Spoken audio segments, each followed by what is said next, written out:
Olá a todos, a todas e a todes. Continuando a nossa aula, eu tive uma interrupção aqui, tive que encerrar, mas vamos continuar o texto da Lélia Gonzalez, onde ela fala sobre o feminino, mais detidamente sobre o feminismo negro. Deixa eu separar aqui para vocês. Um momento só, que eu estou aqui. Hum, vamos ver. Isso,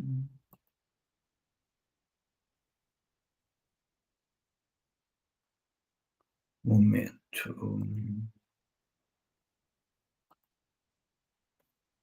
Tá.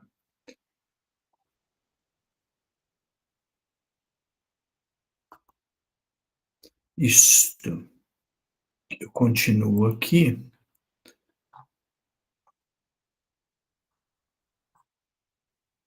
Como essa parte não tem número das páginas, assim começa o parágrafo. Quanto à mulher negra, que se pense em sua falta de perspectivas quanto à possibilidade de novas alternativas, ser negra e mulher no Brasil, repetimos, é ser objeto de tripla discriminação, uma vez os estereótipos gerados pelo racismo e pelo sexismo a colocam no nível mais alto da opressão. Enquanto seu homem é objeto da perseguição, repressão e violência policiais, para o cidadão negro brasileiro, desemprego é sinônimo de vadiagem.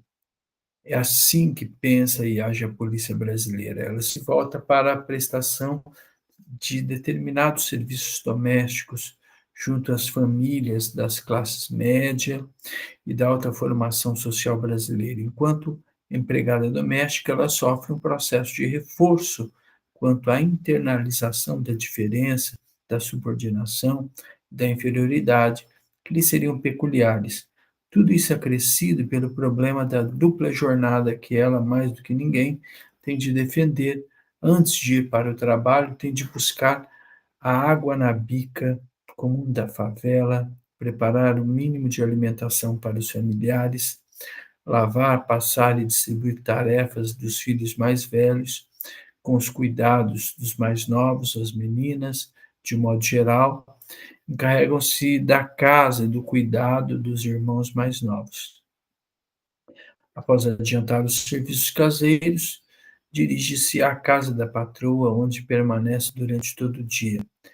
E isso sem contar quando tem de acordar mais cedo para enfrentar as filas dos postos de assistência médica pública para tratar de algum filho doente, ou então quando tem de ir às reuniões de pais nas escolas públicas, a fim de ouvir as queixas das professoras quanto aos problemas psicológicos de seus filhos que apresentam um comportamento desajustado que os torna dispersivos ou incapazes de bom rendimento escolar.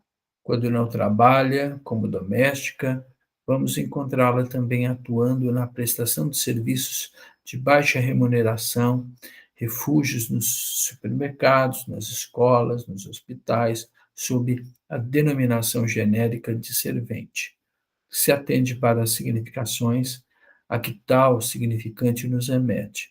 De modo geral, mulher negra é vista pelo restante da sociedade a partir de dois tipos de qualificação profissional: doméstica e mulata. A profissão de mulata é uma das mais recentes criações do sistema hegemônico, no sentido de um tipo especial de mercado de trabalho. Atualmente, o significante mulata não nos remete apenas ao significado tradicionalmente aceito, filha de mestiça, de preto com branca, mas um outro, mais moderno, produto de exportação.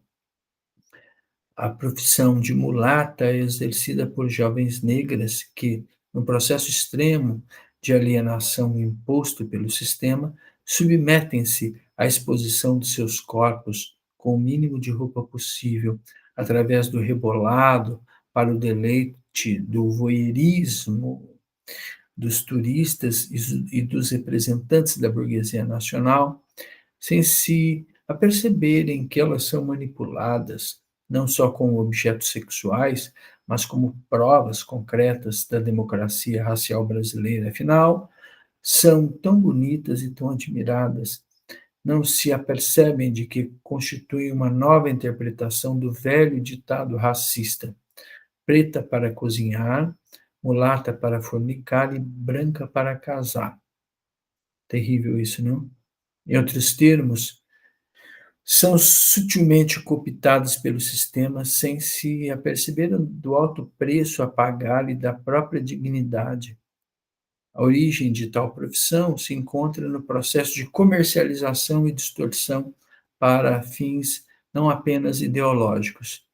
De uma das mais belas expressões populares da cultura negra brasileira, as escolas de samba, sua invasão de início por representantes dos setores ditos progressistas, em seguida pelas classes média e alta que introduziram uma série de valores diretamente oriundos do sistema hegemônico, culminou com esse tipo de manipulação e exploração sexual, social, econômica de muitas jovens negras de origem humilde.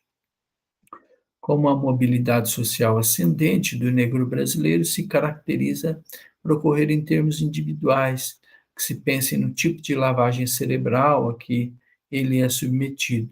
Ora, no caso dessas jovens, o que acontece é que visualizam esse tipo de trabalho como meio de ascensão, como uma saída promissora do estado de pobreza em que se encontram.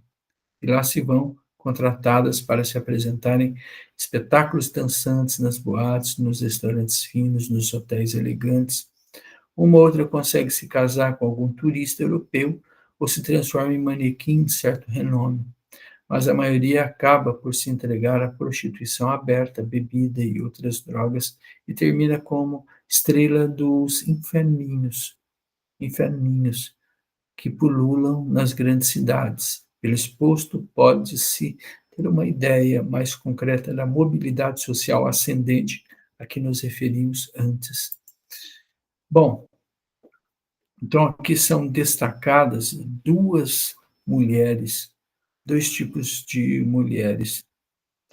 Aquela, primeiramente, me vem à cabeça, geralmente a mãe solteira, que tem filhos de um mesmo casamento, ou filhos de vários casamentos, e tem que trabalhar de empregada doméstica. Nesse caso específico, me remonta à história da escritora Carolina Maria de Jesus, que habitava uma favela ao lado do rio Tietê, em São Paulo, dos anos 50, e ela é uma mãe solteira e tem filhos, cada filho de uma união de pais distintos, e ela sai todo dia para catar ferro, garrafas, tudo aquilo que possa render um dinheirinho. Antigamente, não sei se certamente hoje isso existe ainda, as pessoas pegarem, é como você pegar latinha. Antigamente as pessoas pegavam garrafas, ferros, e levavam nos ferros, ferro velho, geralmente fio também, de cobre, alguma coisa assim. Então, para ter o que comer. Cada dia era um dia vencido, uma luta diária, né, por ter o que para ter o que comer. Então, assim como Carolina Maria de Jesus, muitas mulheres no Brasil, muitas mulheres brancas também, né? Mas, sobretudo, pretas, essa é a história de muitas mulheres. Né? Isso não é de hoje. Bom, O segundo caso, o segundo tipo de mulher do qual a Lélia Gonzalez, está descrevendo,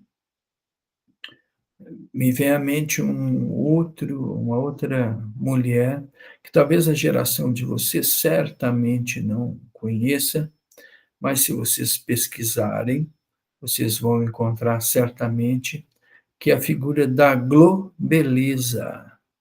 Antigamente, na época de carnaval, como agora, começo do ano, sempre tinha uma vinheta anunciando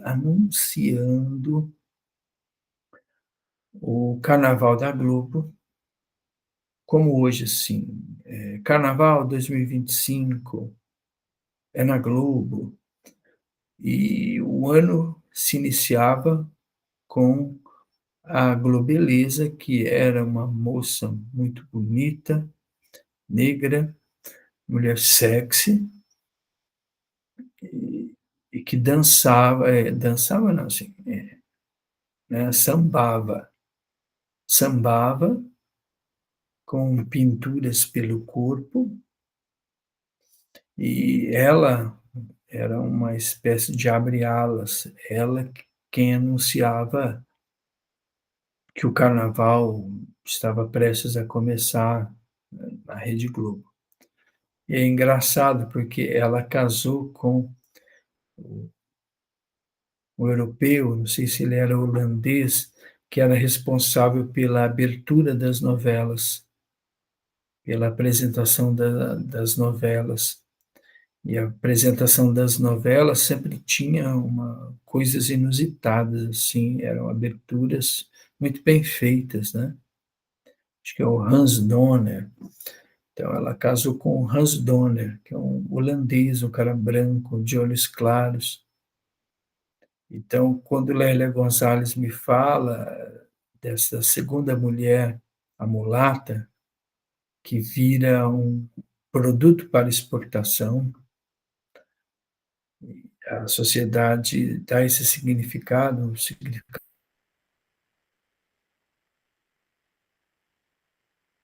sexualizado e sensualizado para a mulher negra, que é o que o Gilberto Freire tinha descrito no Casagrande Senzala. E aí o que ocorre é que, então, esses dois casos me veio à cabeça, né? E o que ocorre é que essas duas mulheres correspondem a muita, né, gente, muita, muitas pessoas que são as globelezas, né, do cotidiano. A mulher negra, ela é sempre vista, de forma fetichizada, sempre de forma fetichizada. Isso está aqui no livro que eu tenho aqui, deixa eu ver, eu tenho que ver aqui, basicamente, é o livro do Casagrande e Senzala, aqui, Casagrande e Senzala, está aqui, ó, tem os livros aqui em cima também. Acho que eu estava encontrando aqui, ó, o Casagrande e Senzala. Casagrande e Senzala, Gilberto Freire, ele fala também disto, né?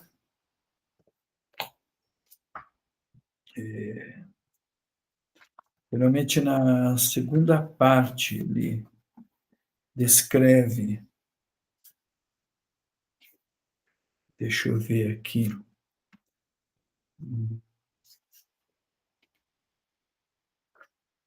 como ele se refere às mulheres, né?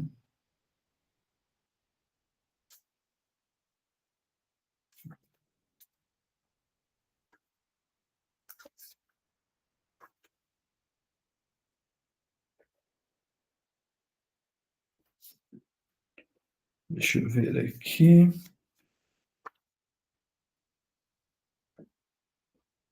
É que me ocorreu somente falar agora.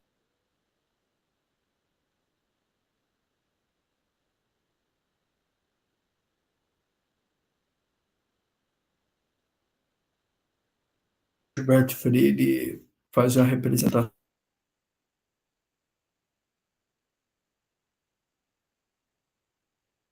e aí certinho para que eu pudesse dizer para vocês, né, como ele se refere de uma maneira misógina com relação à mulher escravizada, né? Ah, tem aqui logo no início, ó. Todo brasileiro, mesmo alvo de cabelo louro, traz na alma, quando não na do corpo, há muita gente de genipapo, de mancha mongólica pelo Brasil, à sombra, ou pelo menos na pinta, do indígena do negro no litoral do Maranhão, ao Rio Grande do Sul e Minas Gerais, principalmente do negro, a influência direta ou vaga e remota do africano. Na ternura, na mímica excessiva, no catolicismo, em que se deliciam nossos sentidos, na música, no andar, na fala, no canto de ninar, menino pequeno, em tudo que é expressão sincera de vida, trazemos quase todos a marca da influência negra, da escrava Ocinhama, que nos embalou, que nos deu de mamar, que nos deu de comer, ela própria molengando a mão, o bolão de comida, da negra velha, que nos contou as primeiras histórias de bicho e de mal assombrado, da mulata, que nos tirou o primeiro bicho de pé de uma coceira tão boa, da que nos iniciou no amor físico e nos transmitiu, ao ranger da cama de vento, a primeira sensação completa de ser homem, do moleque que foi o nosso primeiro companheiro de brinquedo. Ou seja, há um racismo tão grande, porque o racismo é assim, vocês devem compreender que nem todo racista acaba ofendendo ou acaba humilhando a pessoa a pessoa afrodescendente, né? Preto de cor, né?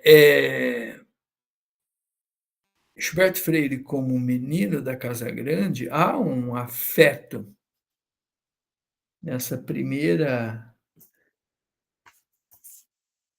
introdução aqui, ó.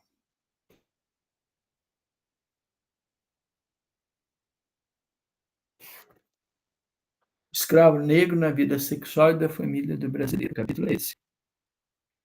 Essa primeira parte é extremamente reveladora, porque ele fala que ele, como menino de engenho, como originário da Casa Grande, Gilberto Freire, o menino branco, e ele é, de fato, herdeiro da Casa Grande, de famílias que tinham negócios na área de engenho, toda a sua família, seus descendentes, desde Brasil Colônia, e ele transmite nessas páginas que eu acabei de ler esta dominação que eu falei na aula, na parte anterior, pelo afeto,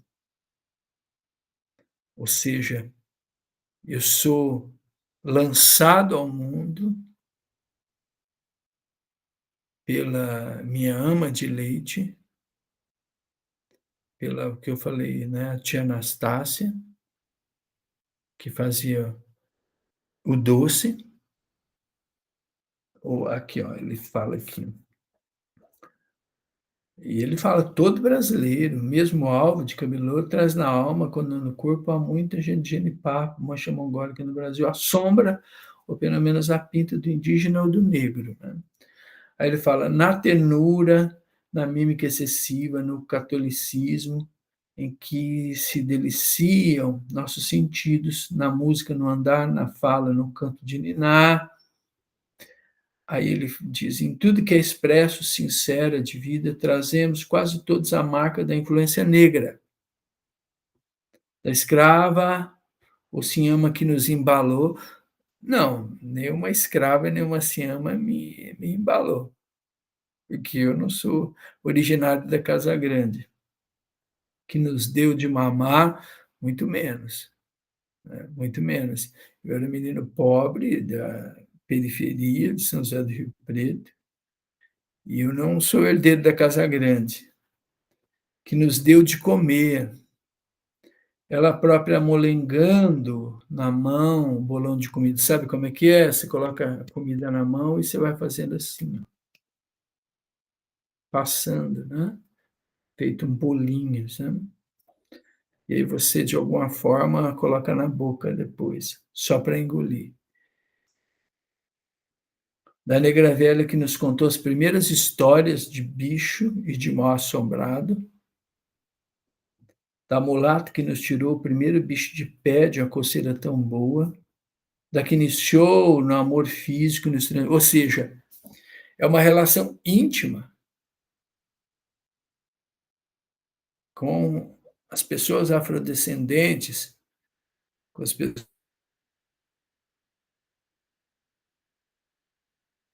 pessoas pretas,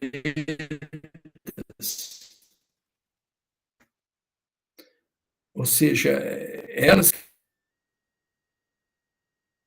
laços de afetividade, laços de familiaridade, laços, mas não é.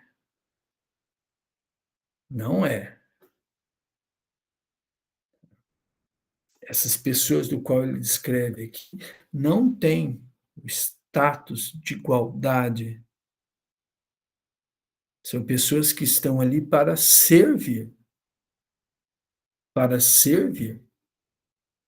Daí a questão da afetiva, é como a elite brasileira, gosta de ser servida, gosta de ser servida, gosta de ser servida.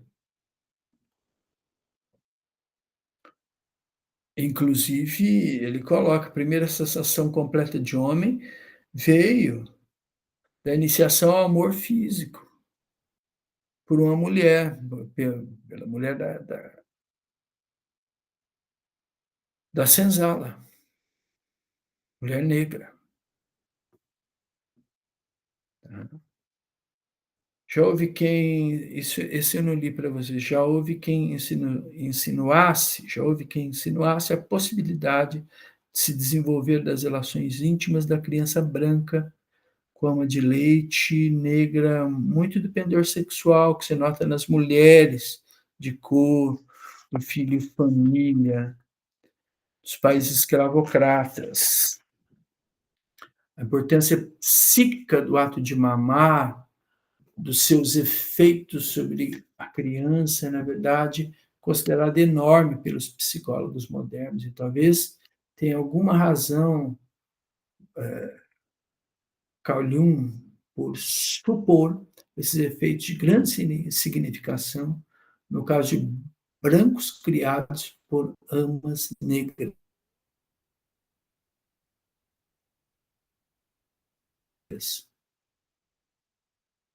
Então, logo no início, ele fala dessa relação muito afetiva, que é uma relação, como eu disse na segunda parte dessa aula, é uma relação afetiva, não é pelas correntes, não é pelas armas, não é pela coerção, é pelo afeto. De alguma forma, há uma dominação, mas nesta dominação há uma íntima relação entre quem domina e quem é dominado.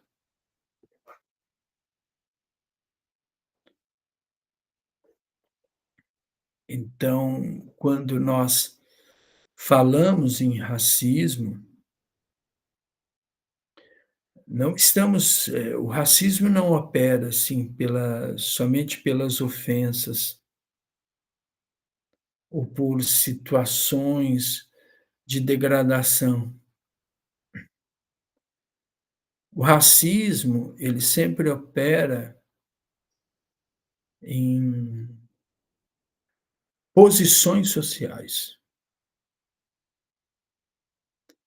quando eu perguntar para vocês: "Quem está numa posição", por exemplo, na universidade, eu perguntaria a vocês: na universidade, os estudantes são, em sua maioria, que vocês veem no campus, negros, afrodescendentes? Eles são maioria? Porque eu entendo a universidade como um locus privilegiado da sociedade.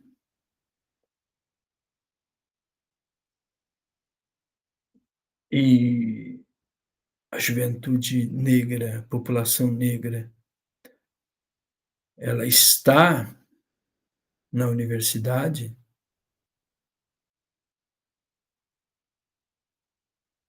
maciçamente.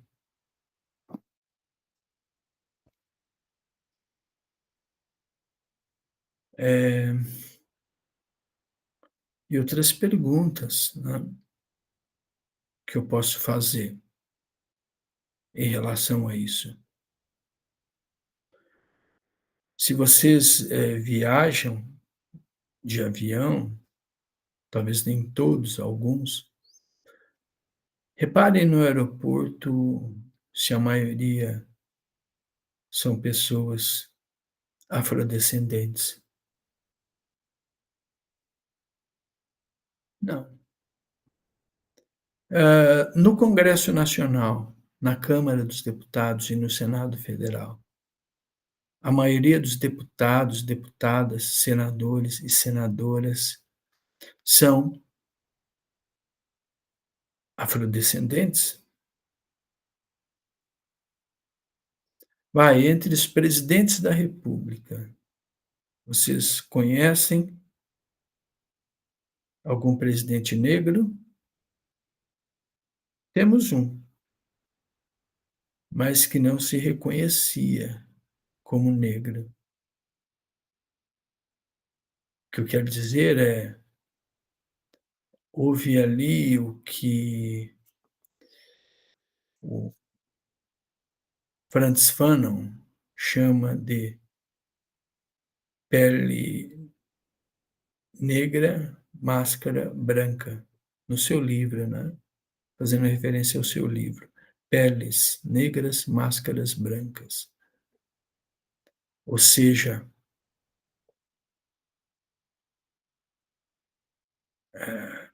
as peles são negras, mas há uma máscara. A pessoa não reconhece a sua negritude. É como, por exemplo, no início do século XX, havia um jogador que fez mais gols que Pelé. Ele fez, acho que, sei lá, 2.000 gols. Pelé fez 1.000 gols. Esse jogador, se eu não estiver enganado, ele fez mais de 2.000 gols. O nome dele é Friedenreich. Ele é, acho que o pai é alemão e a mãe negra. É o que se fala negro retinto. E então ele era, um mulato, tinha olhos azuis, mas olha o que ele fazia com o seu cabelo. Ele colocava uma espécie de uma redinha para deixar o cabelo liso. E ele não se reconhecia como um jogador negro, como um homem negro. Não é interessante? Mas, isso não está longe, ainda faz parte da nossa realidade. Isso daí eu vou trabalhar mais em Frantz Fanon, Peles Negras, Máscaras Brancas, que é uma das nossas próximas, aulas. Nós vamos ler e vamos analisar, tá. Então, Bom, o que mais? A exploração da mulher negra enquanto objeto sexual é algo que está muito além do que pensam ou dizem movimentos feministas brasileiros, geralmente liderados por mulheres de classe média branca. Por exemplo, ainda existem senhoras que procuram contratar jovens negras belas para trabalhar em suas casas como domésticas, mas o objetivo principal é que seus jovens filhos possam se iniciar sexualmente com elas. Uau!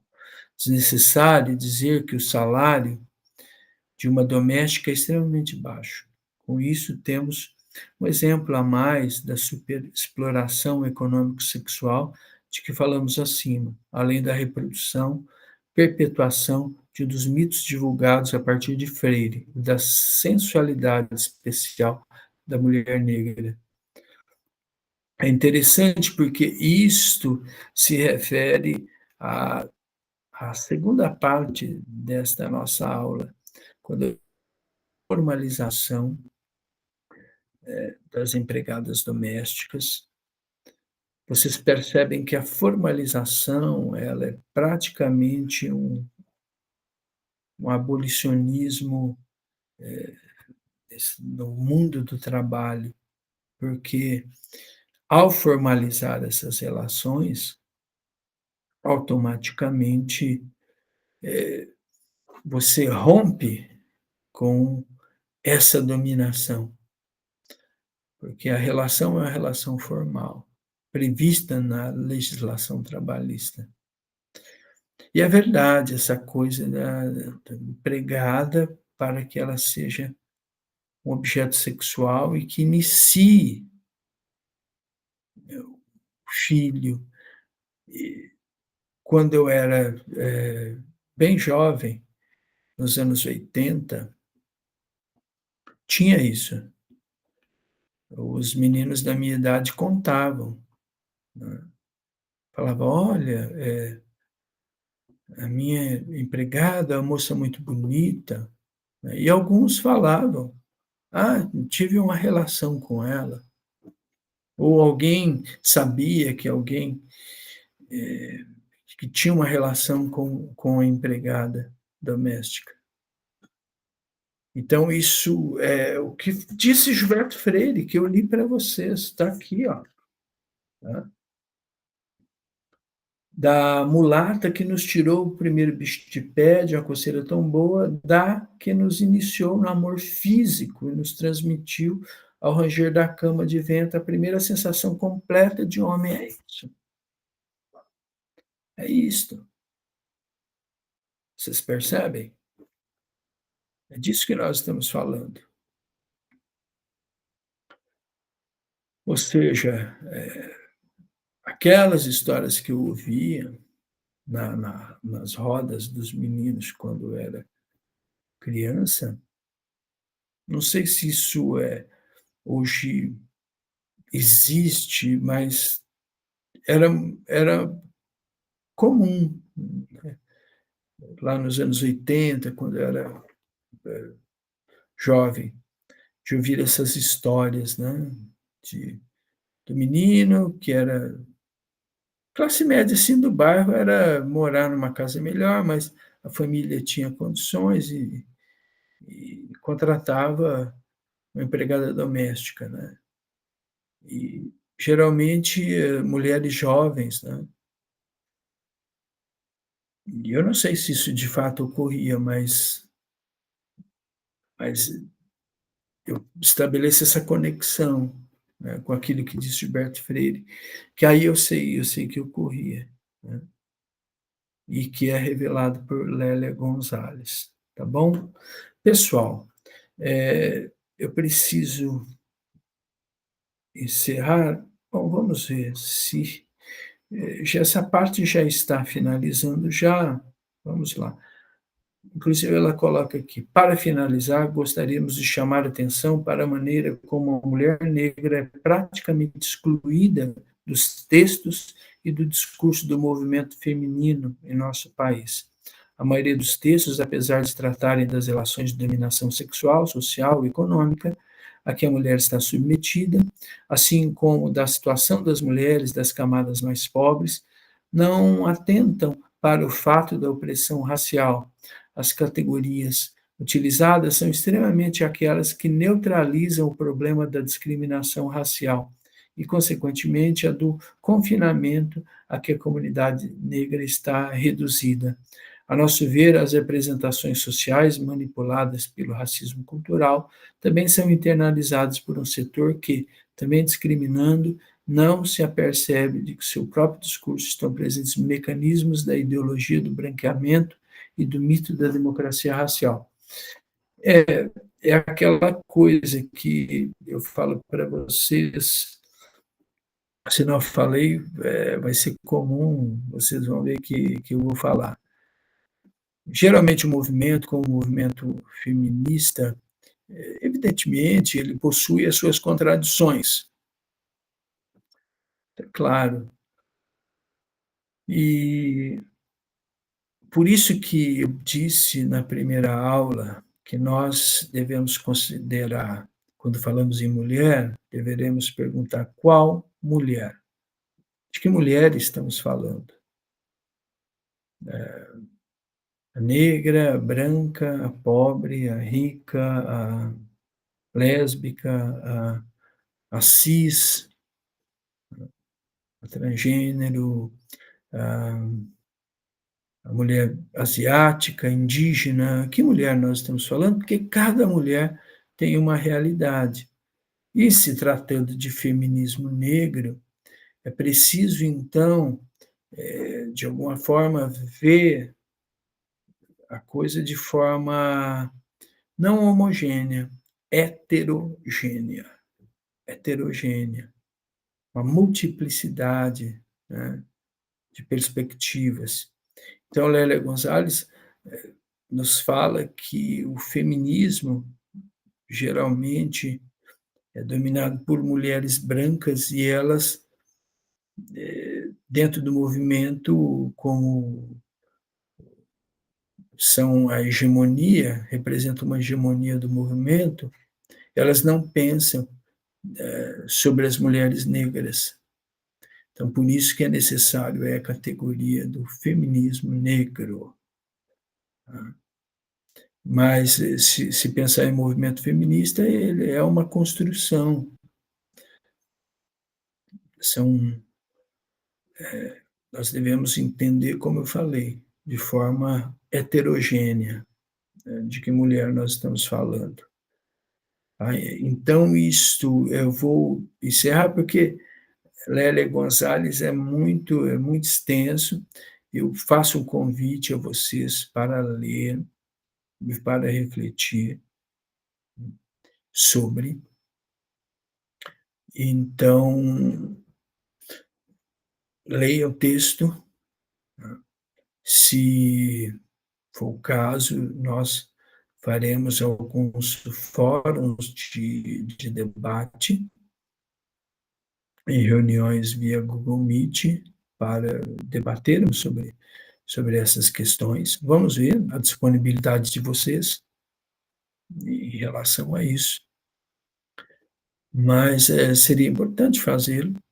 E aí, então, esta perspectiva colocada por Lélia Gonzalez, e é fundamental que o feminismo negro, da mulher negra, é algo também da hora, assim como o conceito de necropolítica, é também o feminismo negro um conceito, uma nova categoria de análise do momento, assim, do momento.